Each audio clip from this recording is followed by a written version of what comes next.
Okay. I'm going to be reading John 4:40 through 54. So when the Samaritans came to him, they urged him to stay with them, and he stayed 2 days. And because of his words, many more became believers. They said to the woman, "We no longer believe just because of what you said.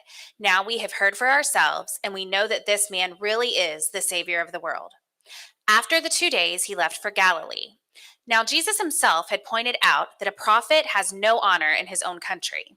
When he arrived in Galilee, the Galileans welcomed him. They had seen all that he had done in Jerusalem at the Passover festival, for they also had been there. Once more, he visited Cana in Galilee, where he had turned the water into wine. And there was a certain royal official whose son lay sick at Capernaum. When this man heard that Jesus had arrived in Galilee from Judea, he went to him and begged him to come and heal his son, who was close to death. "Unless you people see signs and wonders," Jesus told him, "you will never believe." The royal official said, "Sir, come down before my child dies." "Go," Jesus replied, "your son will live." The man took Jesus at his word and departed. While he was still on his way, his servants met him with the news that his boy was living. When he inquired as to the time when his son got better, they said to him, "Yesterday at 1 in the afternoon, the fever left him." Then the father realized that this was the exact time at which Jesus had said to him, "Your son will live." So he and his whole household believed. This was the second sign Jesus performed after coming from Judea to Galilee. So growing up, I had a friend who loved church. Like loved church. I did not love church growing up, but I had a friend who loved church. He loved going. He loved his youth group. And then something happened, and he told me this story years and years ago, and I'll never forget it. He was in a Sunday school class one day at his church, and they were reading the story of David and Goliath. And in the story, if you don't know, David picks up multiple stones. He picks up 5 stones, I think, and my friend said they were talking about David's faith to kill Goliath. And my friend asked the question. He said, "Well, if David had faith, why do you have to pick up 5 stones? Right? Like, why didn't he just pick up one?" And the pastor of the church was leading the Sunday school class. And he said to my friend, his response to my friend was, "It is wrong and unfaithful to ask accusatory questions about David." To which I thought the prophet Nathan asked accusatory questions about David, and like, obviously it was okay. But from I was not there at the time, obviously. But for my friend, that shifted everything he thought about the church. He's somebody who went on to get his PhD and works in academia, and for him, that created an obstacle to church that is there for a lot of people, right? And I hear this a lot of times, which is that your experience of church has been this idea that you just gotta believe. You just gotta believe. Even though things don't make sense, even though things sound crazy, some of you guys have watched that show, even though things, aren't matching up, if you have questions, having questions is wrong. You just got to believe. You got to check your questions. You got to check your brain. You got to check your rationality at the door. And that's what it means to have faith. Right? On the other side, I think that there are people who want to believe, they would say, "I want to have faith, but I've just never seen the things that I read about." Right? I've just never seen the incredible things. And so for those people, I think that their thought is, "I would believe if I could see." Right? I would believe if I could see. The people that really get to believe are the people that have seen miraculous things, right? And I'm going to tell you guys that this is a false hierarchy of faith, that faith doesn't work that way either. That I don't think faith is set up as you just got to believe, right? I hate when people say that because I'm like, what do you think of me? But I also don't think faith is you'll believe when you get to see. And the reason I don't think faith is that is I have seen some incredible things in my life. I've seen some miraculous things, some things that defy explanation. And I have seen people who have seen those same things walk away from their faith for a variety of reasons. Is that's a false hierarchy of faith. That faith is not you just got to believe, right? And faith is not, well, you'll believe if you get to see. That's what it takes to believe. And the reason I bring those things up is because I think this is a story about real faith and about what real faith is, right? This is a story where you see people who don't just believe, and you see people who see miraculous things, but it doesn't lead to belief. Right? And so we're gonna look at this story really briefly, quickly, and we're gonna talk about three things that this story tells us about biblical faith in Jesus. And that's the only faith I'm talking about here. Right? You can have faith in a lot of things, but what I'm talking about is biblical faith in Jesus. And just three things really quick that we can see. Biblical faith in Jesus is rooted in study, it's exercised in action, and it's revealed in suffering. It's rooted in study, it's exercised in action, and it's revealed in suffering. It's rooted in study. You see this in this weird juxtaposition in these verses. I don't know if you saw them or not, if you kind of come back all the way. But basically, Jesus is recorded. John says, Jesus said, a prophet has no honor in his own country, right? But then it says, when he arrived in Galilee, the Galileans welcomed him because they had seen all that he had done in Jerusalem at the Passover festival, for they also had been there. Right? It's a weird thing, right? So Jesus has moved from Samaria, which was not his country, to Galilee, which is his own country. And so it seems weird to say that they welcomed him, but they didn't honor him, because a prophet's without honor. Right? And kind of what's going on here, without us doing the deep dive into all the text and all the context, is basically what you see at the front of this passage is the Samaritans became believers. Why? Why did they come believers? Essentially, it's because they researched and studied Jesus. They heard about Jesus. They went to see Jesus. They listened to Jesus. We don't hear about any miracles Jesus did in Samaria. And it says they became believers. But the Galileans were just welcomers. They were just people that welcomed Jesus. Why did they welcome Jesus? They welcomed Jesus. Why most of us welcome Jesus is they had seen some stuff they liked and they wanted more of it. That was how they approached Jesus. They hadn't done any research on who Jesus was or what he wanted from them. They just seen him do some stuff that they thought was pretty cool, and they said, well, that's cool. Come on, let's do more cool stuff together. The Galileans want Jesus to prove himself with an act of power. We see that later on when Jesus is talking about them generally, and he loops in this Canaanite official, right? They want miracles, but they don't really want to dig into what is God actually doing in the flesh that is Jesus. The Samaritans believe because there's a truth that has penetrated their hearts. They believe because of the truth of the woman and the truth of what Jesus said. And the thing I want you to know is that true faith is never about just believing. True faith always starts with studying the information in front of you.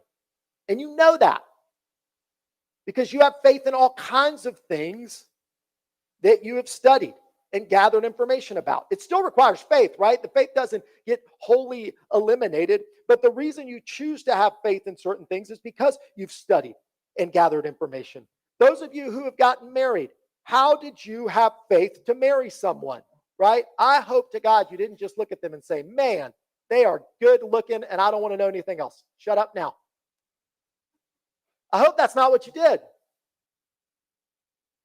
Right? The reason that you had faith to get married, if your marriage is strong, is because you took time to gather some information.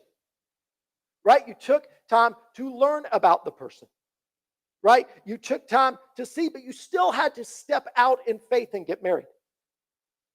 Right? Because you don't know where things are going to go when you make that kind of commitment. And here's the other side. Marriages start to weaken when you lose faith in what you know.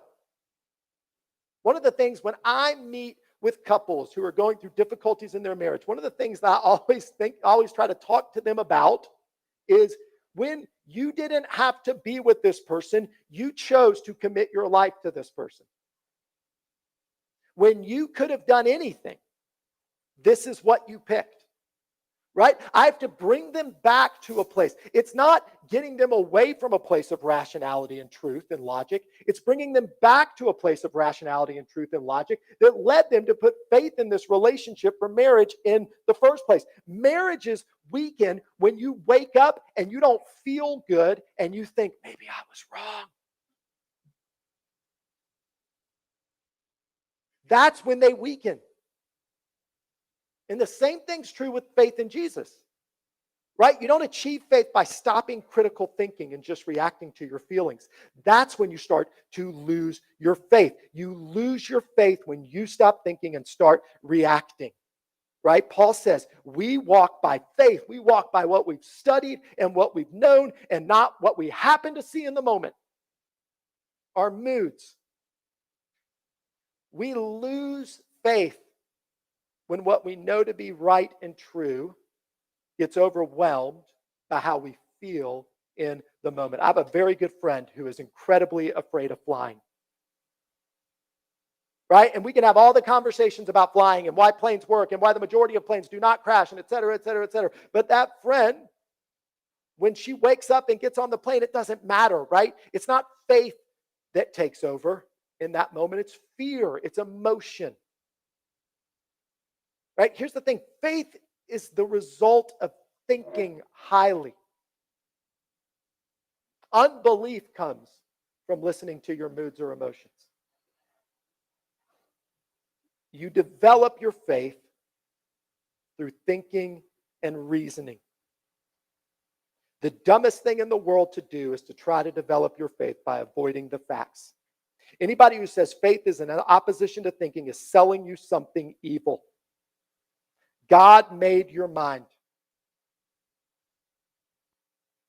Faith is talking to your heart because your mind knows better. Right? We almost always want to simply react to everything and to everyone. Christianity says, hold on a minute, think through it, think differently. Right? Don't just believe in an abstract idea. Don't just believe in a nebulous feeling or an indefinable experience that you're having in this moment. Believe in the Word become flesh, someone that can be learned, studied, tested, and known. Right? Real faith isn't just believe, brother. Real faith is rooted in study. But real faith doesn't just stay in study because then it's just a theory. Real faith has to be exercised with action. And you know this too. You know this about faith, right? You don't have faith in the chair if you're not going to sit in it. I have a friend who is bigger and he says, I never trust patio furniture. That's what he says to me. Right? He knows better. He's studied. He ain't going to put his faith in it. He knows faith requires action. His faith is not in it. Faith grows through actions and commitments that are rooted in truth that you've studied to know. The royal official hears about Jesus. And so what does he do? He walks 25 miles because of what he believes. This royal official decides, my son is sick. Nobody near me can help him. This is my last shot. I have learned about this person, Jesus, and I'm going to make an action part of believing. And we see in how he interacts with Jesus and how Jesus interacts with him that his faith still needs to grow even as he's exercising it, right? Truth leads to action, which confirms and leads to more truth, which makes faith stronger. This is the way faith in Jesus works. It's not this hierarchy. I just happen to see something. It is a very practical working out of your life. You've seen this. Look what happens when you begin to practice the thing that Christianity talks about, and you find again and again that it is incredibly helpful for your life. Right? The world says, look out for number one. Jesus says, serve. And you find that when you serve, you have a better life, contrary to all popular opinion. Right? Jesus says, love your neighbor as yourself. Right? You begin to practice these things and your faith gets stronger. Forgive. Right? Understand your own failings. right? Don't take out the speck in your neighbor's eye when you've got a plank in your eye. The more you act in accordance with these things, the more you start to see an abundant life. The more you believe, the more you act.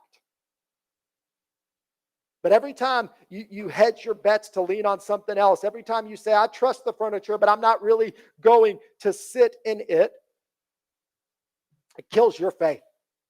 It kills your faith. And it kills the faith of others.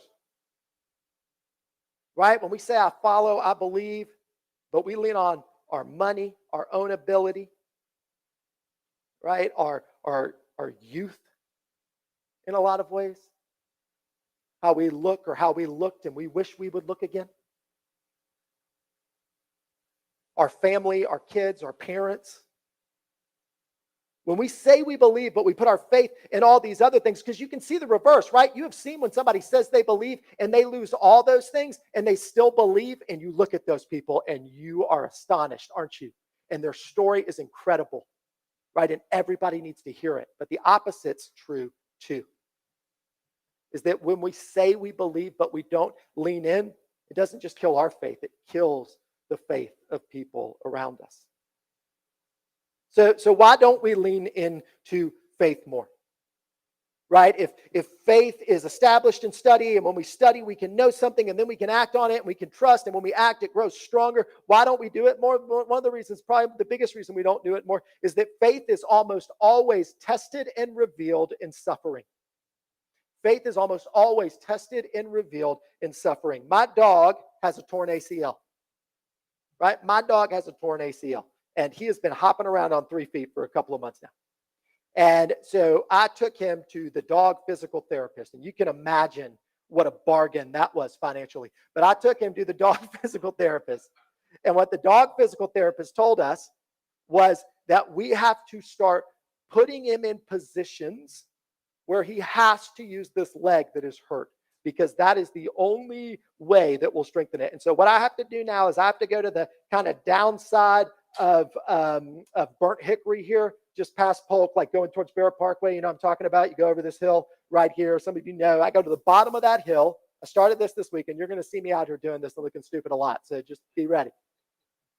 And I have to slowly walk him up that hill to force him to put pressure on that leg that he doesn't want to put pressure on. And he looked at me the whole way like, why would you do this to me? He kept looking back at me. He kept saying, why do you want to kill me?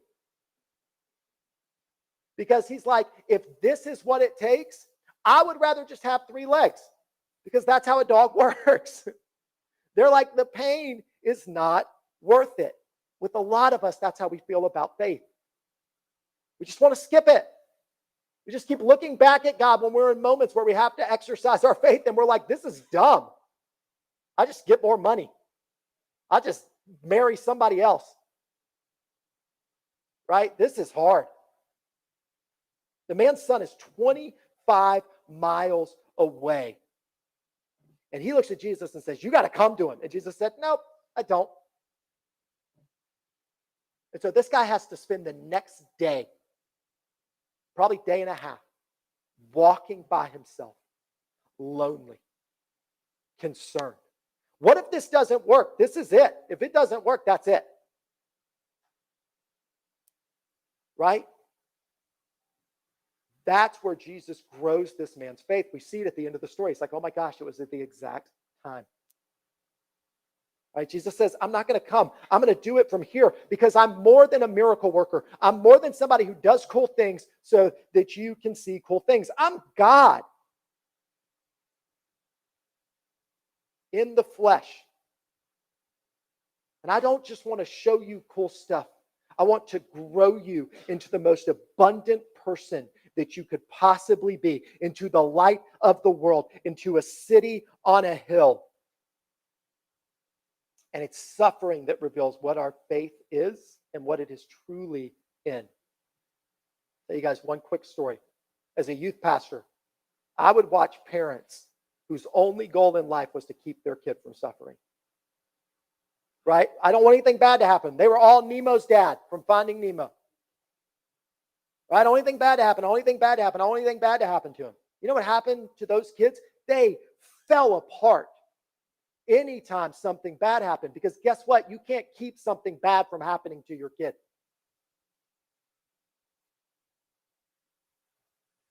Right? Until you suffer,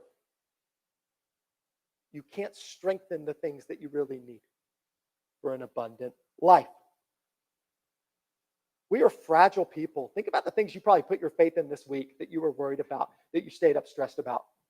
Yeah, man, gray hair's coming. And if it's not, it's only because you're losing it. Might be both. Yeah, your metabolism's going to slow down. Sorry. This is the youngest you will ever look. This is it. 10 years from now, you're going to be like, oh, I look so much better then. But you worry about it. Right? What's going to happen? Who's going to do this? What's going to do this? We worry about these things. Lives based on approval and appearance. And it's all going to go away. And it's really only when we begin to suffer the loss of it that our faith and our need for deeper faith is revealed. That's what happened to so many people in COVID. Right? This is what happened to so many people in COVID. This is what happened to so many people I know who I sat side by side with and followed Jesus with in COVID, when immediately they were like, how could this happen? They were just fundamentally unprepared for a faith that had to grow through suffering.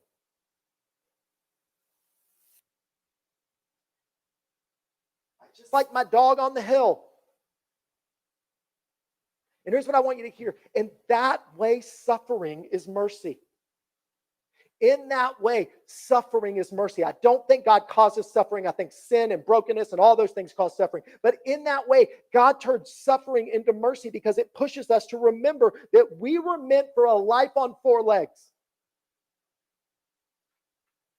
Right? Not 3. Not hopping along. An abundant life. And that's only found in a life of faith. A life of faith that's rooted in study and thinking and continue in exercise and measurement. Suffering isn't going away anytime soon. It's not. But what if in suffering, you could start to argue with yourself? You could start to argue with your unbelief and your heart that's based in all these emotions. And you can start to begin to obey what you've learned to be deeply and eternally true. I heard somebody say this the other day. We doubt God all the time, but you know what we don't doubt? Our doubts. Isn't that weird? Why does God deserve your doubt, but your doubts don't? Maybe it's time to start doubting your doubts. Right? What if God asked me to do something harder than I can handle? And what if he does so? Because that's where abundant life is found. See, real faith, real biblical faith in Jesus means we understand that God looks at us and he says, listen, I'm not going to do things the way that you expect or demand that I do all the time. But if you shift your gravity of faith onto me and you walk, I will meet you, I will answer you, and I will heal you. And you'll find something far more incredible than just believing or just needing to see. So this week, kind of 3 things. Then we're going to have a little bit of response time here. I'm going to invite the worship team up. Y'all can come on back up. This week, 3 takeaways. Pretty easy. First, if you need this, if your faith needs to grow right now, I would say begin with studying. Like some of us, like we look at the Christian faith and we think it's like that pastor told my friend, and it's not. And so I would say if that's you, if your sort of obstacle to faith in Jesus is that you think it's just believe, or you just got to be lucky enough to see something, or only some people have faith or whatever, I would say just start to study who Jesus is and what he's really asking of you. Just start there. Just study who Jesus is and what he's really asking of you. Just get in the Gospels, Matthew, Mark, Luke, John. Just read them and write it down. This is who Jesus is. This is how he acts. This is what he asks people to do. Just start there. Second, exercise your faith.